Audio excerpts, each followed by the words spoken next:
Y'all turn with me to 2 Samuel. We're going to be covering several chapters of 2 Samuel today. Don't worry, that doesn't mean we're going to take longer than usual. At least I don't plan to. But we're continuing to look in the life of King David, and we finally get to the part where things start to turn good for David. In fact, everything we're going to talk about today that happens to David in this story is good. And yet, that may be a bad thing. Sometimes getting what you've always wanted can be the worst possible thing that can happen to you. From a spiritual standpoint, from the standpoint of the part of you that lasts forever, getting what your body desires, what your heart wants, what your mind longs for can be the worst possible thing for you. And so as we look at David's life, you're going to see that. Now, we see this in various ways in life today. I know this isn't a real life example, but my favorite movies of all time are the Indiana Jones movies. He's my favorite character. Most of you who care about that kind of thing have seen those movies. They stopped being made 30 years ago, so you've had plenty of time. I mean, the ones that count. They should have stopped with the verse 3 and then left it. But one of the things I was thinking about as I was preparing for this message is, every one of those movies, I don't think I'm spoiling anything, in every one of those movies, a character ends up getting exactly what they were seeking, and it destroys them. You think about that. And that's true in real life, too. I remember when I was right around 30 years old, so near the beginning of my preaching career, you might say, I had lunch with a man, a pastor who was in his mid-60s, so he was near the end of his preaching career. And he shared his story with me. He said, when I was your age, I was the hot young preacher boy. Every conference wanted me to come speak. Every church wanted me to do a revival. The seminary wanted me to come and teach on campus a couple of classes every semester. And he said, I didn't turn down a single invitation. I was so excited to be wanted. This is exactly the life I hoped for myself. And on top of that, there was always some bigger, more prestigious church that wanted me to leave my current church and move on up the ladder. And he said, it was so exciting for me. But he said, all that success, all those offers, all that adulation kept me from being home. Because I was always teaching, I was always preaching, I was always speaking somewhere. He said, now I have an adult son who lives in California, thousands of miles away from me. We rarely have any contact. He struggles with addiction. There's absolutely nothing I can do for him. He said, when I think about the success that I had when I was your age, it all tastes like ashes in my mouth. Getting exactly what he wanted was the worst thing for him. You think about the people we call celebrities today. Think about a young man or young woman growing up and saying to themselves, I want to be the one everyone knows. I want to be on the covers of magazines. I want my name in lights. I want TV shows about me and people to send me fan mail. That's my dream. And then they get there and they achieve it. Let me ask you something. Do those people seem happy to you? They seem like the most unhappy people on earth when you look at their lives, when you look at what they go through. Getting exactly what you want can be the worst possible thing for you. Well, let's bring it down to normal people. Look at our society today. By any measure you can name, we have it better than any group of people that has ever existed on the face of the earth. You realize that many of us own houses where the garages are bigger than the homes our grandparents lived in. And that's no lie. We have so much stuff. One of the biggest industries in America today is self-storage. You want to make money? Go put up a self-storage facility. Because we have so much stuff, we have to pay other people to store our stuff for us. In fact, I heard somewhere, I wish I could find the statistic again, that if you took all the self-storage facilities in America and we lost our homes, there would be enough room in those self-storage facilities for every American to live comfortably. There's enough space. That's how much stuff we have. We live in a time when, unlike the days of our grandparents, parents, and great-grandparents, we don't have to go to war unless we choose to. We're in all volunteer military, and so there's nobody in our country that is forced to serve their country. In fact, we've been engaged in a war now for close to 20 years, and very few of us have had to sacrifice anything. That's very different from previous generations. We have things that make life so convenient. We have air conditioning. We have smartphones. We have entertainment wall to wall. From the moment we wake up until the moment we close our eyes at night. You would think that we'd be a whole lot happier than our grandparents' generation. But are we? I don't think so. When you look at the rates of suicide, it's going up. Rates of depression, anxiety, alcohol, drug addiction, loneliness. By any possible measure, we're less happy with all our prosperity. Sometimes getting what you've always wanted can be the worst thing for your soul. Now, you've heard sermons on overcoming suffering and trials. You've heard plenty of them. Have you ever heard one about overcoming prosperity? Well, you're about to. Because I say to you that getting what you want can be harder on your soul than having things taken away. And that's not to say that we shouldn't ask God to bless us or we shouldn't be thankful for our blessings. We should. If they were bad things, He wouldn't give them to us. But we have to guard our souls in times like this. And we're going to look at David. As I said, he's about to get everything he's always wanted and more than he ever dreamed. In fact, 2 Samuel starts with David hearing the news of the Battle of Mount Gilboa, on which King Saul and his sons were killed. And while this is a national tragedy for Israel, for David it meant that his time of trial was over. The man who hunted him and hated him was now dead, and so he was free. For the first time in his life, he didn't have to look over his shoulder. He didn't have to hide. He was free. Not only that, he was now free to fulfill his destiny as Israel's next king. And in fact, Judah, his own tribe, crowned him king of Israel. Now there was another faction that supported Saul's remaining son, Ishbosheth, and so there was a civil war between those two forces. But David's force was stronger, and they won very quickly, very easily. And David became king of all of Israel. And in the midst of that, the first thing he decided to do, by the way, in the midst of all of that, I want to show you chapter 4, verse 4. There's this little detail in the midst of all this turmoil in Israel and David becoming king that if you read it for yourself, as you did recently in our Bible reading, you might think, well, why did they throw that in there? What difference does that make? And here it is, chapter 4, verse 4. Jonathan, the son of Saul, had a son who was crippled in his feet. He was 5 years old when the news about Saul and Jonathan came from Jezreel, and his nurse took him up and fled. And as she fled in her haste, he fell and became lame, and his name was Mephibosheth. So keep that name in the back of your mind, that story in the back of your mind. We're going to come back to that. So David is now king. Remember, he started as a shepherd boy, forgotten, the runt of the litter.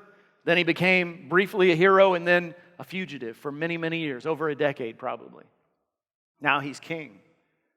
And one of the first things he does as king of a united nation of Israel is he attacks Jerusalem. Jerusalem is the big city in the heart of Israel, and yet for all those years, right there in the middle of the promised land, the Israelites have not conquered Jerusalem. The Jebusites still hold it. So David says this should not be. This must be our property. God told us it would be. And so he attacks. The Jebusites figure, well, they're going to fall before us just like all the other Israelite armies, but they don't. David conquers Jerusalem and makes it his capital.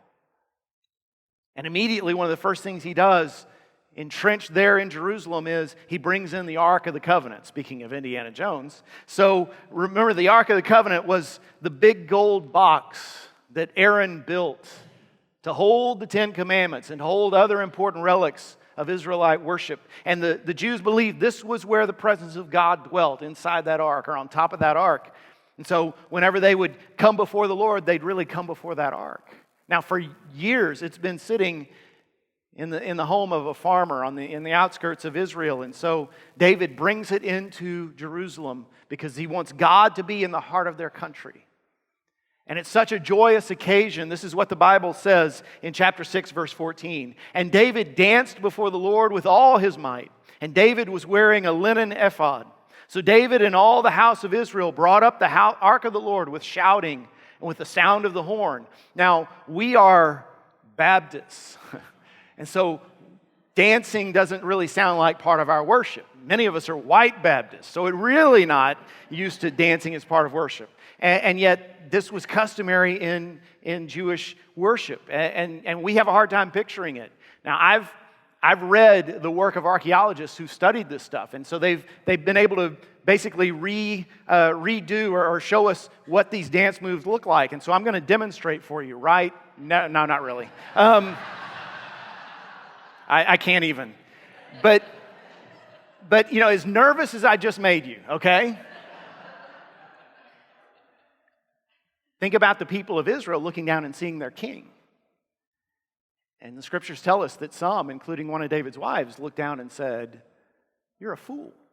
Look at you. You're shedding your dignity. You should be regal. You should be above us. You're down there with the servant girls dancing around." And he said, "Well, I don't care. I'm rejoicing in my God. I will be even more undignified than this." And that's the kind of heart that he had. So David, once the ark is in Jerusalem, he says, "I want to build a house for God. Here I am living in a palace for the first time in my life. I have a roof over my head. I've always been a shepherd boy or a fugitive. Now I've got a roof, but the ark of God is still in the same old ratty tent that it's been in since the time of Moses. I want to build a house for my God." And Nathan the prophet says, "That sounds like a good idea to me." But then he goes home and God speaks to him. And so Nathan comes back and says to David, "King, God loves your heart, but you're not to build a house for him. That's your son's job. He will build the house. You're a man of blood. He'll be a man of peace. You're a man of conquest. He'll be a man of empire and building. But I want to make you a promise." And I want to read you this passage from chapter 7, verse 8 through 16. This is a long passage, but theologically speaking, this is the most important passage in the whole David story. Listen to what God says to David. He says, "Now therefore, thus you shall say to my servant David, thus says the Lord of hosts, I took you from the pasture, from following the sheep, that you should be prince over my people Israel. And I have been with you wherever you went, and have cut off all your enemies from before you. And I will make for you a great name, like the name of the great ones of the earth. And I will appoint a place for my people Israel, and will plant them so that they may dwell in their own place and be disturbed no more. And violent men shall afflict them no more as formerly, from the time that I appointed judges over my people Israel. And I will give you rest from all your enemies. Moreover, the Lord declares to you that the Lord will make you a house." What he means by that is not a physical structure. He means a dynasty. The house of David will be an ongoing dynasty. By the way, in the ancient world, from the poorest to the richest, the most important thing was, am I building something that's going to last? Even if you were a poor man or woman of the land, what you wanted was to know, my children will inherit this little piece of property and they'll have something to provide for themselves. That's the way the ancient world thought. I will have children. I will be able to see my children's children and know they're taken care of. So what God is saying to David and what he's about to say is an incredibly precious promise. This is greater than any wealth that God could have bestowed on David, is to say, you are building something that will last. He says again, "The Lord will make for you a house. When your days are fulfilled and you lie down with your fathers, I will raise up your offspring after you, who shall come from your body, and I will establish his kingdom. He shall build a house for my name, and I will establish the throne of his kingdom forever. I will be to him a father, and he will be to me a son. When he commits iniquity, I will discipline him with the rod of men, with the stripes of the sons of men. But my steadfast love will not depart from him, as I took it from Saul, whom I put away from before you. And your house and your kingdom shall be made sure forever before me. Your throne shall be established forever." Keep that in mind. Now, in addition to all of this, David continues to be unbeatable on the battlefield as he goes forth and leads Israel's army. The army of Israel used to be the whipping boy of the Middle East. And now they're everybody's greatest fear. Now they can't be defeated. In fact, chapter 8, verse 14 says this, "The Lord gave victory to David wherever he went." So again, think about David. Goes from an ignored, forgotten, run-to-the-litter shepherd boy, briefly a hero, and then a fugitive, public enemy number one, hunted for his life. And now, he's a hero of the nation. He's the king everyone adores. Everything he touches turns to gold. He's blessed with riches and glory and adoration and honor and the favor of God. And history shows that when you get everything you've always wanted, it can be the worst possible thing for you. And yet, through the first part of David's reign through the first several decades, the first several years at least, he continually makes the right choice. He does not let prosperity defeat him. How does he do it? What makes the difference? What's the difference between David and my friend, the former pastor? What's the difference between David and our generation? I'll tell you. It's not that David is perfect. He's far from perfect. He has the same sin nature you and I do. Next week, we're going to start seeing the flaws of David manifest themselves. And over the next 2 weeks, we're going to see the impact they had on his life and on the nation. But what made the difference in David's life, what made him a man after God's own heart, is this one thing. He never got over the gospel. How did David avoid the curse of prosperity? He never got over the gospel. Now you may be saying to me, Jeff, gospel is a New Testament term. That hadn't even been invented yet when David's alive. That's 1,000 years in the future, and yet the gospel is still the gospel before it's called that. Gospel just means good news. What do I mean when I say David never got over the gospel? Look at Psalm 16:2. It's on the screen behind you. I said to the Lord, you are my Lord. Apart from you, I have no good thing. This is the king of the nation who says to his people in print for all generations to read, sure, I'm the king. Sure, I win every battle. Sure, I live in a palace. Sure, I've got the favor of God. But apart from him, apart from his mercy, I've got nothing. Anything good that I have, he gave it to me. Anything bad that I have, I brought it upon myself. He never got over the good news. See, what tends to happen to people and why prosperity is so damaging is we get to the point where we get what we want and we start to think, I've earned this. This is mine by right. And we cling to it like a dog with a juicy bone. And it poisons our souls. And that thing that used to be a longed-for dream or a treat you get once in a while, now it becomes something you think you're entitled to. You don't enjoy it. You don't appreciate it like you once did. In fact, you want more. That never happened to David because he always knew, I don't deserve any of this. See, when I say he never got over the gospel, I mean he was profoundly aware of his constant need for God's grace. He knew, number one, I am a sinner. No different than I was when I was a shepherd boy or a fugitive. I'm still the same old sinful David. And yet, my God is still the same God, and his mercy is still just as great. And he's still capable of forgiving me and redeeming me and restoring me and using me no matter what I've done. He was profoundly aware of his need of God's grace. He never got over the gospel. Now, you might say, okay, does that mean that if I know I'm a sinner and I know that God is gracious and he's going to forgive me, I can do whatever I want? That's the loophole people try to find in the gospel. But that's not the way it works. Anybody who's tasted grace, really tasted grace, knows that's not the way it works. That's the way it may look from the outside. But anyone who experiences the gospel, who lives the gospel, who tastes grace, you know that once grace gets in you, once the gospel gets in you, it gets all over you. It's sort of like a toddler and food. You know, if you've got a 2 or 3-year-old and they're eating something and you come up to them after they've eaten, you don't have to ask, hey, what did you have for supper? Because it's all over them, right? It's obvious. I remember when my kids were little, Will, you always knew what he had been eating because he had some of it here on the side of his face and on his forearm, because whenever he would eat, he'd go just like that. My daughter was even worse, because whenever she was done eating, she'd come up to me, and I'd usually with my back turned, and she'd grab my pants and just rub her mouth right back and forth. So she not only got it all over her, she got it on other people.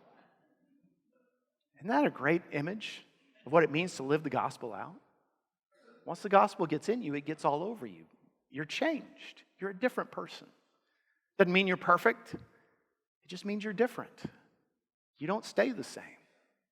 You don't have the same values. You don't have the same frustration. And it bubbles up over the top of you and gets on others around you. And that's where Mephibosheth comes in. Chapter 9, verse 1. And David said, is there anyone still left of the house of Saul that I may show him kindness for Jonathan's sake? So here's David. He's free from persecution. He's now king of the nation. He has united all the forces of his nation. So there's no other contenders for the throne. He's living in a palace. He's already figured out his son's going to build the temple for the Lord. He's got the favor of God. He's defeated all of his enemies. Everything has gone his way. He's got nothing more to do except govern the nation day by day. And his first thought is, isn't there somebody in Saul's family I can help out? Now, you and I may think, well, that's a really gracious thing, and especially because, Jonathan was his closest friend ever. I mean, this makes sense. And yet, if you put yourself back in those times, this was a terrible decision from a political standpoint. If you were David's political advisor, and he's sitting on the throne, and you're discussing the orders of the day, and okay, here's what the Jerusalem stock market's doing, and here's how this is going, and David says, here's something I want to do. I want to try to show some kindness to one of the surviving members of the house of Saul. You would have said, my Lord, that's a terrible idea. You don't do that. I mean, everybody knows that when a new family takes the throne, a dynasty ends and a new one begins, the first thing you do is you kill everybody in the old king's family. I mean, even if it's a little baby, you kill it. Because you don't want that baby to grow up and then some loyalists to that family come along and say, aha, here is King so-and-so. He's the rightful heir instead of this usurper. You don't want any of that. Besides, even if you're merciful, if David shows mercy to a member of Saul's family, mercy to the ancient world was a sign of weakness. David's enemies would have seen that and said, aha, David lacks the will to rule. And so we can challenge him. The one thing you can't afford if you're a king is to be weak. And yet David knows this is the right thing to do. By the way, this is about as political a thing as I'm about to say that I'll ever say. But wouldn't you love to have political leaders who did what was right instead of what helped them get elected? That's what David does here. He does what's right. Not what his base is telling him to do. Not what looks good on social media. Not what looks good to the voters, so to speak. David does what's right. And the one surviving member of Saul's family is old Mephibosheth. Remember him? So verse 6 of that same chapter. And Mephibosheth, the son of Jonathan, son of Saul, came to David and fell on his face and paid homage. Now picture Mephibosheth. He's crippled in both feet. Remember, he was dropped as a 5-year-old.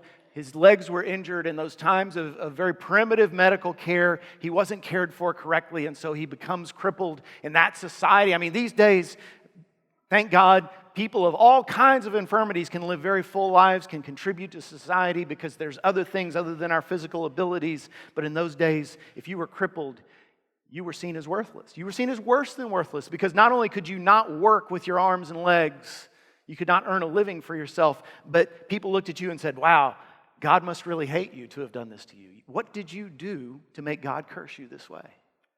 So Mephibosheth is seen as cursed by God. He's a member of a family that he knows David should hate, has every right to put to death. He's been living off the charity of someone else, living in hiding, probably just eating what little it took to survive.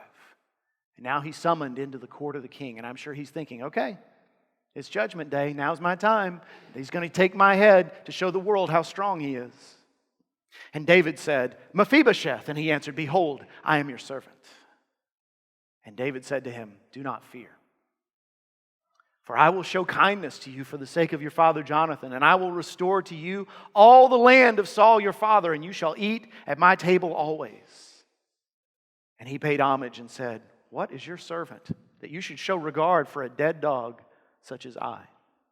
Then the king called Ziba, Saul's servant, and said to him, all that belonged to Saul and to all his house I have given to your master's grandson. And you and your sons and your servants shall till the land for him and shall bring in the produce that your master's grandson may have bread to eat. But Mephibosheth, your master's grandson, shall always eat at my table. So you're going to work for him. You're going to bring in wealth, but he'll never have to tap into that because I'll provide for him myself. He'll be building it up for his sons and his grandsons. Then Ziba said to the king, Verse 11, then Ziba said to the king, according to all that my lord the king commands his servant, so will your servant do. So Mephibosheth ate at David's table like one of the king's sons. So here's a man who is cursed, who has lost everything, who is seen by the world around him as getting what he deserves.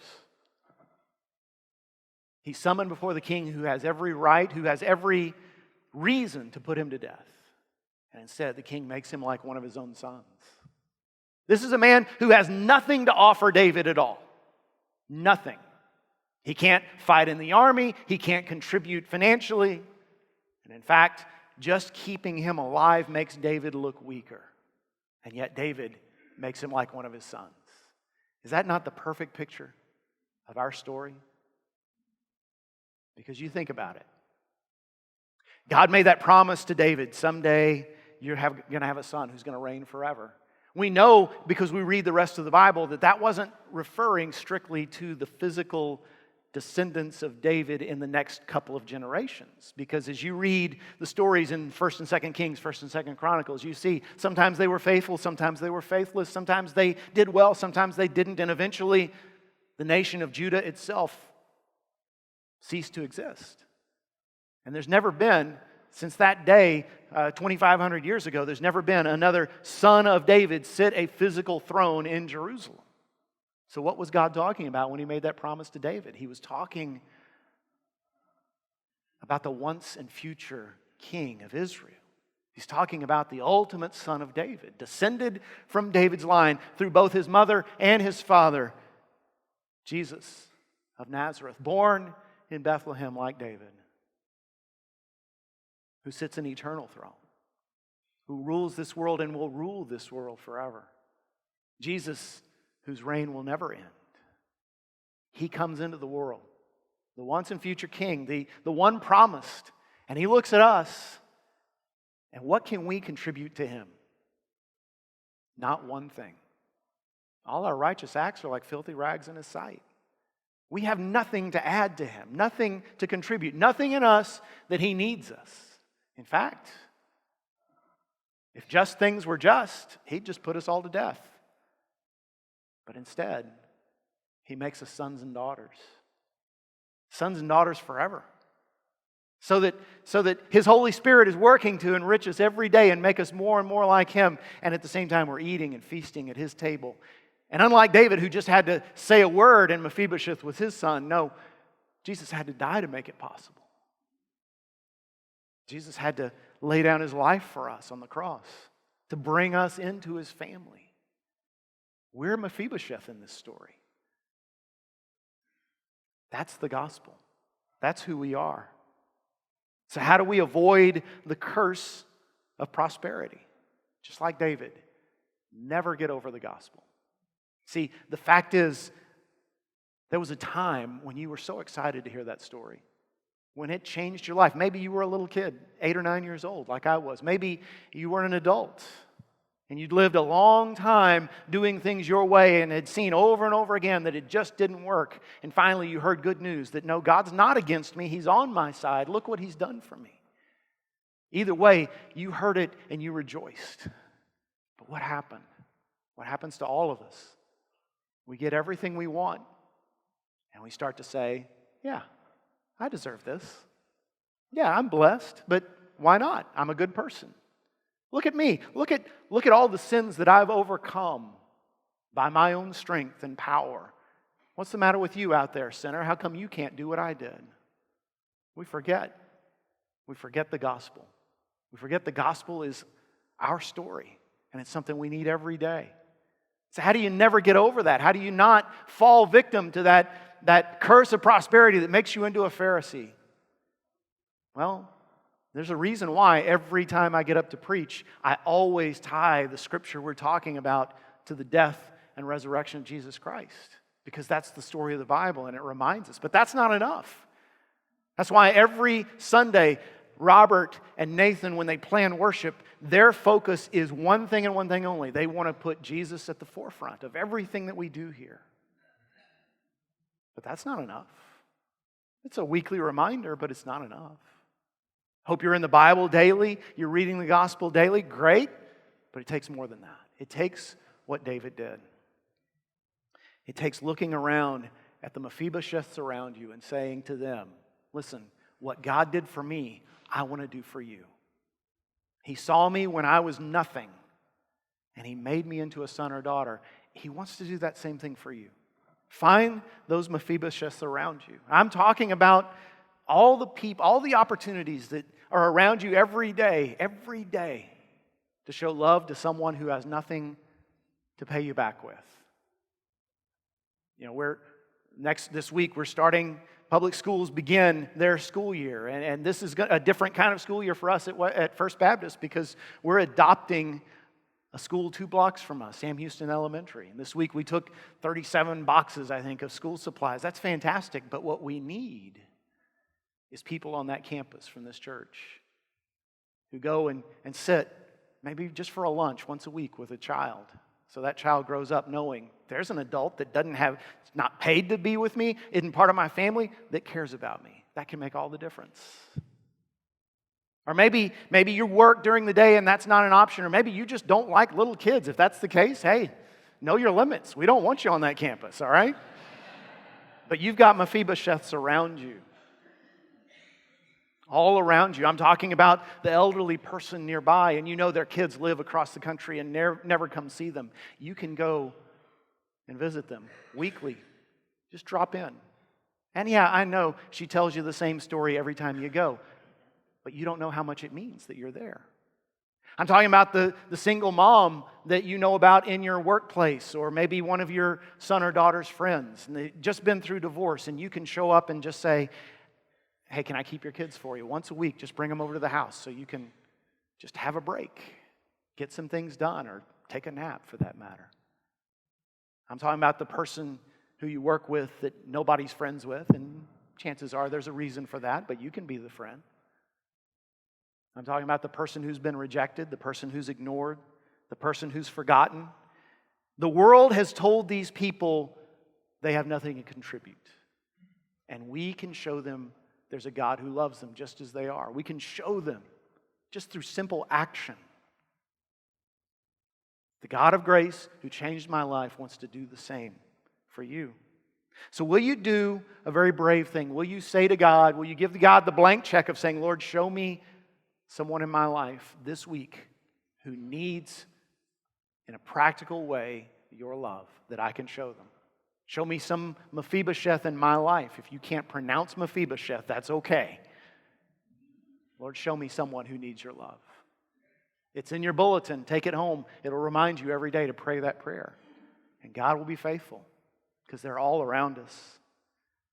There's still lots of room, plenty of room at the table of our King.